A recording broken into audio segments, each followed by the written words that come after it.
Hello friends, कैसे हैं आप सब। मैं आपको मूल्यांकन के उद्देश्य जो है मैं करा चुकी थी पहले वीडियो में। यदि आपने वो वीडियो नहीं देखी है तो आप लिंक देख लें, बहुत इम्पॉर्टेंट है। मूल्यांकन के उद्देश्य क्या है, ठीक है। मैं लिंक डिस्क्रिप्शन में डाल दूँगी, आप देख सकते हैं वहाँ से। तो अब करेंगे हम मूल्यांकन के कार्यक्षेत्र, यानी स्कोप ऑफ इवैल्यूएशन क्या है। ऐसी शिक्षा जिस पर बच्चे सर्वांगीण विकास का दायित्व है। मूल्यांकन का क्षेत्र भी विस्तृत होना चाहिए, ठीक है। मूल्यांकन का क्षेत्र जो है विस्तृत क्यों होना चाहिए, क्योंकि ये बहुत इंपॉर्टेंट है। अगर मूल्यांकन नहीं होगा तो हम उतनी मेहनत नहीं करेंगे। यदि आप बताइए आपका मूल्यांकन नहीं होगा, आपको मार्क्स नहीं मिलेंगे, आपको रिजल्ट नहीं मिलेगा, तो क्या आप मेहनत करेंगे? नहीं करेंगे। आज से पहले कितने बच्चों ने 15-15 घंटे या 3-3 घंटे भी इकट्ठा पढ़ा है सिर्फ एग्ज़ाम डेज में पढ़ते हैं। क्यों? क्योंकि उसमें हमें मार्क्स मिलते हैं, हमारा मूल्यांकन होता है, ठीक है। तो इसीलिए मूल्यांकन होना अति आवश्यक है। तो मूल्यांकन के कार्यक्षेत्र कहाँ कहाँ मूल्यांकन होता है। माध्यमिक शिक्षा आयोग के अनुसार आजकल स्कूलों में बच्चों के मानसिक विकास के साथ साथ उसके शारीरिक, सामाजिक, संवेगात्मक, भावात्मक की तरफ विशेष ध्यान दिया जाता है, जिससे शिक्षा के द्वारा बच्चों के सर्वांगीण व्यक्तित्व का विकास होता है। शिक्षा के उन उद्देश्यों को ध्यान में रखते हुए मूल्यांकन के विस्तृत क्षेत्रों के अंतर्गत निम्नलिखित बातों को सम्मिलित किया जा सकता है। जैसे कौन कौन सी बातों को सम्मिलित किया जा सकता है। पहला, विद्यालय की विभिन्न कक्षाओं के सभी विषयों के पाठ्यक्रम की विषय वस्तु का मूल्यांकन करना। जो पाठ्यक्रम की विषय वस्तु है उन सभी विषयों का मूल्यांकन किया जाए, ठीक है। फिर छात्रों की योग्यताओं एवं कुशलताओं का विभिन्न परीक्षण द्वारा मूल्यांकन किया जाए। विभिन्न परीक्षण यानी reading test, reading skill check की जाए, थ्योरी टेस्ट, प्रैक्टिकल और रेसिटेशन, अलग अलग तरह के परीक्षण किए जाएं, ठीक है। उनकी योग्यताओं और कुशलताओं को पता लगा सके, जिनका मूल्यांकन हो सके, उनका पता लगा सकते। इसलिए नहीं कि उनके कम मार्क्स आते हैं या ज़्यादा, इसलिए ताकि उसका सुधार कर सके, उनमें इम्प्रूवमेंट ला सके, उनकी कमियों को पता लगा सके, ठीक है। फिर तीसरा है विभिन्न स्तरों पर बच्चे के शारीरिक विकास का मूल्यांकन। सभी स्कूलों में शारीरिक मूल्यांकन भी होता है, उनके टेस्ट होते हैं, है ना वो। फिर उसके बाद बच्चों को सामाजिक विकास का मूल्यांकन करना। मतलब कि सामाजिक विकास मतलब जैसे हमें सिखाया जाता है जीके में कि थैंक यू बोलना चाहिए, कब स्नीज करके क्या बोलना चाहिए, ठीक है। इन सब बातों को भी अलग अलग एक्टिविटीज़ के द्वारा उनका मूल्यांकन करना चाहिए, ठीक है। बच्चों के नैतिक विकास एवं मूल्यों का मूल्यांकन करना। जो रोज़मर्रा की चीज़ें हैं उनमें जो नैतिक चीज़ें हैं यूज़ होने वाली, उनका भी मूल्यांकन, उनको सिखाकर उनको मूल्यांकन करना चाहिए कि वो बच्चा किस प्रकार से रोज़ जो है अपने सहपाठी के साथ कैसे बिहेव करता है। जब भी रिजल्ट आता है हमारे ग्रेड्स मिलते हैं कि हम अपने क्लास में कैसे हैं, बिहेवियर कैसा है, क्लीनिनेस कैसा है, तो वो नैतिक विकास में आता है। फिर उसके बाद है बच्चों के मानसिक, भावात्मक, संवेगात्मक विकास का मूल्यांकन। बच्चा कितना इमोशनल है, ज़रा सा मैम ने कुछ कहा और वो रोने लग गया। इन सब चीज़ों से मानसिक, भावात्मक और संवेगात्मक, इमोशनल जो चीज़ें हैं उनका टेस्ट होता है, ठीक है। वो भी नोटिस करती है शिक्षक। फिर उसके आगे हम पढ़ेंगे मूल्यांकन की विशेषताओं का वर्णन। यदि आपने मेरा चैनल अभी तक सब्सक्राइब नहीं किया है तो प्लीज़ सब्सक्राइब कर दीजिए, जिससे आपको आने वाली सभी नोटिफिकेशन टाइम पर मिल सके। साथ में दिए गए बेल आइकन को भी ज़रूर प्रेस करिए। अगर आप बेल आइकन प्रेस नहीं करेंगे तो आपको नोटिफिकेशन नहीं मिलेगी यूट्यूब के द्वारा। साथ में दिया गया एक घंटा आ रहा होगा, प्लीज़ उसको प्रेस कीजिए और उसमें ऑल पर क्लिक कीजिए। मूल्यांकन की विशेषताएं। मूल्यांकन की विशेषताएं क्या हैं? निरंतरता, व्यापकता, केवल कक्षा तक सीमित नहीं, शिक्षा संबंधी सभी साधनों के साथ संबंधित, शिक्षा प्रक्रिया में सुधार, ठीक है। तो अब इनको पढ़ेंगे। निरंतरता मतलब कंटिन्यूटी, ठीक है। मूल्यांकन एक निरंतर चलने वाली प्रक्रिया है। हमारा हमेशा मूल्यांकन कहीं ना कहीं होता रहता है। हम किसी पार्टी में भी जाते हैं, वहाँ पर भी मूल्यांकन करते हैं लोग, जो सारा वर्ष चलती रहती है। ज़रूरी नहीं है विद्यालय में ही होता है, हर जगह होता है मूल्यांकन। इसे साप्ताहिक, मासिक, त्रैमासिक परीक्षाओं में बांटा जाता है। इन्हीं परीक्षाओं में विद्यार्थी के कार्य पर उसकी तरक्की निर्भर होती है। ठीक है, यहाँ पर लेकिन पार्टी की बात नहीं की गई है, विद्यार्थियों के परीक्षाओं की बात की गई है। जैसे टर्मिनल वाइज टेस्ट होते हैं, यूनिट टेस्ट होते हैं और क्लास टेस्ट होते हैं, तो उन पर उनको साप्ताहिक, मासिक और त्रैमासिक परीक्षाओं में बांटा जाता है। आपको पूछ लेगा कि कितनी तरह से आपका जो परीक्षा है वो बांटी जाती हैं, किस किस प्रकार से बांटी जाती हैं, साप्ताहिक, मासिक, त्रैमासिक।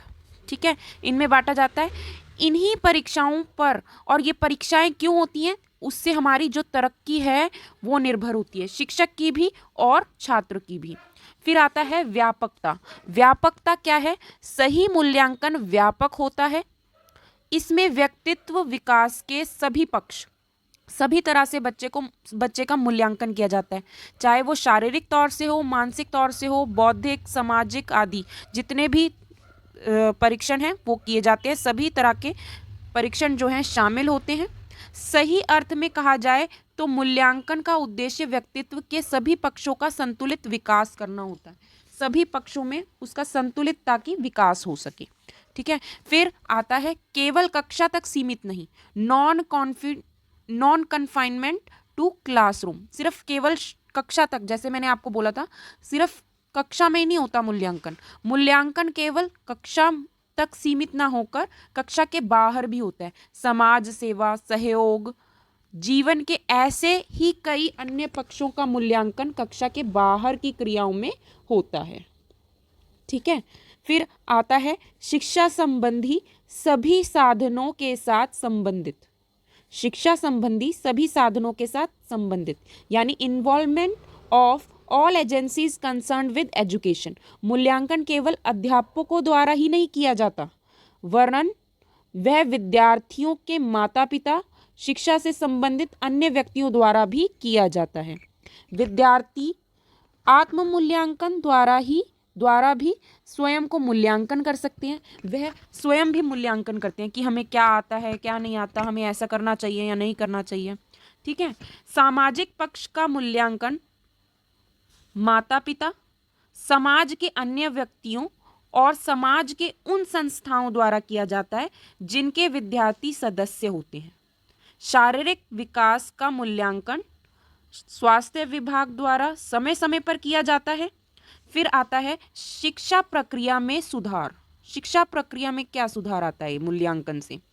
इम्प्रूवमेंट ऑफ एजुकेशनल प्रोसेस क्या है? समूची शिक्षा प्रक्रिया में सुधार लाने के लिए मूल्यांकन किया जाता है।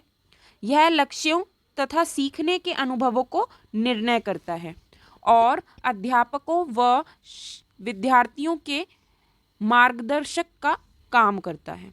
उनको मार्गदर्शक मतलब कि अध्यापक और विद्यार्थी के मार्गदर्शक बन जाता है। जो मूल्यांकन होता है उससे इम्प्रूवमेंट करते हैं हम। यदि कोई बच्चा रुक रुक के पढ़ रहा है, रीडिंग स्किल्स उसकी टेस्ट हो रही हैं तो रुक रुक के पढ़ रहा है, तो आगे से टीचर उसको सुधार लाएगी, उसको बताएगी कि कैसे उसको रीडिंग प्रैक्टिस करनी चाहिए, उसकी और ज़्यादा ध्यान देगी, है ना। ये सब चीज़ें हैं। और अध्यापकों को भी पता चलता है कि उसको किस विधि द्वारा पढ़ाना चाहिए। यदि ज़्यादा बच्चे उसकी बात को नहीं समझ पा रहे, इसका मतलब उसका मेथड थोड़ा अलग है। मतलब खराब तो नहीं कहेंगे, लेकिन अलग है। उसको अपने मेथड में बदलाव, टीचिंग मेथड में बदलाव लाना चाहिए, उससे उसको पता चलता है। तो मूल्यांकन की विशेषताएं हो गई। शिक्षा प्रक्रिया में सुधार भी आता है इससे। फिर उसके बाद है मूल्यांकन की आवश्यकता का वर्णन कीजिए। मूल्यांकन की आवश्यकता क्यों है? नीड ऑफ इवैल्यूएशन क्या है? मूल्यांकन एक नवीन संकल्पना है जिसके द्वारा शैक्षिक प्रक्रिया, क्रियाओं, सीखने की स्थितियों, पाठ्यक्रम, छात्र तथा शिक्षक सभी का प्रत्येक स्तर पर मूल्यांकन किया जा सकता है। आजकल मूल्यांकन शिक्षण प्रक्रिया से संबंधित समस्त वर्गों, चाहे वे छात्र हों, शिक्षक हों, शोधकर्ता हों, मतलब पीएचडी कर रहे हो, किसी चीज़ में रिसर्च कर रहे हो, निर्देशनकर्ता हो, गाइड हो या शैक्षिक अधिकारी हो, सभी के लिए अत्यंत महत्वपूर्ण व उपयोगी सिद्ध हो रहा है। मूल्यांकन तो होना ही चाहिए, है ना। अगर मूल्यांकन नहीं होगा उससे हम अपने आप को इम्प्रूव नहीं कर पाएंगे, है ना। और शोधकर्ता जो है वो शोधकर्ता का जो निर्देशन करता है, गाइड है, वो ठीक ढंग से गाइड नहीं कर पाएगा। अब गाइड करेगा निर्देशन करता तो उसको भी कई बातों का पता चलेगा, अपने शोधकर्ता से, जो शोधकर्ता है उनसे ज्ञात होगी अन्य चीज़ें जो उसको नहीं मालूम, क्योंकि जनरेशन टू जनरेशन बदलाव आता है और जनरेशन ही एक दूसरे को सिखाती है, ठीक है। एक जनरेशन दूसरे जनरेशन को सिखाती है कि ये ऐसे नहीं ऐसे करते हैं, तो जाहिर सी बात है वो भी उससे सीखेगा। तो इसलिए मूल्यांकन जो है अति आवश्यक है। मूल्यांकन द्वारा छात्रों के विकास से संबंधित अनेकों आवश्यक जानकारियां प्राप्त होती हैं। इसके द्वारा शिक्षण, परीक्षा, पाठ्यक्रम आदि के आवश्यक परिवर्तन तथा सुधार किए जा सकते हैं। अन्य शब्दों में मूल्यांकन अध्यापन शिक्षण प्रक्रिया का महत्वपूर्ण अंग है।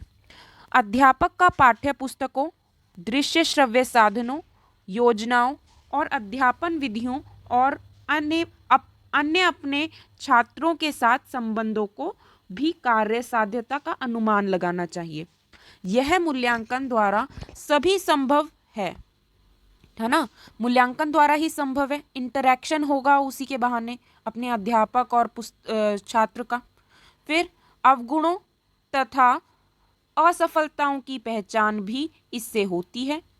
यह नीतियों और कार्यों के संभव परिवर्तनों की ओर संकेत करती है। यह अध्यापक को सहायक और हानिकारक तथ्यों में भेद करने के योग्य बनाती है।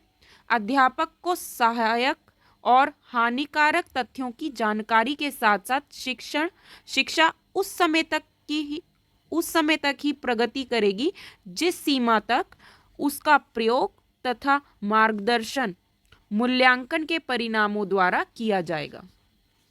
मूल्य निर्धारण छात्रों की प्रगति देखने तथा उसकी कठिनाइयों तथा त्रुटियों का पता लगाने के लिए आवश्यक है। यह उसकी विशेष योग्यताओं, रुचियों को उसके व्यावसायिक और शैक्षिक जीवन तथा भविष्य की योजना तैयार करने के लिए पूर्ण अनुमान के लिए आवश्यक है।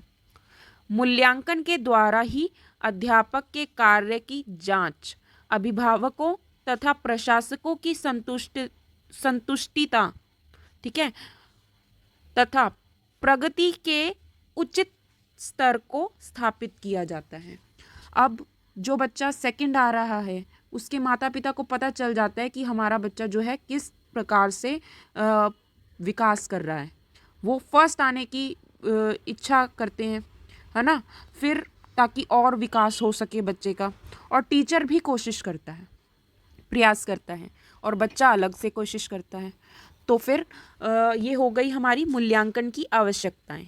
आगे परीक्षा का क्या अर्थ है, परीक्षा के उद्देश्य का क्या वर्णन है, ये मैं अलग एक वीडियो अभी मैं अपलोड करूंगी, साथ के साथ उसमें बताऊंगी। वर्तमान परीक्षा प्रणाली के दोष का वर्णन, ठीक है, ये बहुत इंपॉर्टेंट टॉपिक है। मापन और मूल्यांकन में अंतर बताऊंगी। वैसे मैं मापन और मूल्यांकन करा चुकी हूँ, लेकिन एक बार साथ में भी अंतर स्पष्ट करवा दूंगी ताकि और अच्छे से हो जाए। फिर प्रमाणित परीक्षा से आप क्या समझते हैं। यदि आपके पास बुक है लक्ष्मी पब्लिकेशन की, आप बस एक बार रीड कर लीजिए जो प्रश्न उत्तर दिए हुए हैं, तो उससे आपको टॉपिक समझ आ जाएगा। टॉपिक से क्या होगा, आप आसानी से एमसीक्यूज कर पाएंगे। अगर आपके पास बुक नहीं है, आप रीड लगाने का समय नहीं है आपके पास इतना सारा, तो आप वीडियोस देख लें, बेटर है। और उससे आप समझ सकते हैं कि जो अनुदेशात्मक उद्देश्य हैं या अधिन्यासों द्वारा परीक्षा है, निरीक्षण है, निरीक्षण से आप क्या समझते हैं। राष्ट्रीय पाठ्यक्रम ढांचा 2005 यानी एनसीएफ का क्वेश्चन आज भी आया था, ठीक है। 2005 एनसीएफ में क्या कहा गया है वो, उससे रिलेटेड क्वेश्चन है। उद्देश्यों और व्यवहारिक रूप से लिखने की आवश्यकता का वर्णन है। ये तो सिर्फ यूनिट 1 में है, अभी यूनिट 2 में भी आएगी, तो आप बने रहिए साथ में। साथ के साथ मैं आपको ये भी कराऊंगी, यूनिट 2, यूनिट 3, यूनिट 4। ठीक है, फटाफट साथ के साथ वीडियोस डालूंगी अब मैं। धन्यवाद। प्लीज़ लाइक कीजिए, सब्सक्राइब कीजिए और शेयर कीजिए।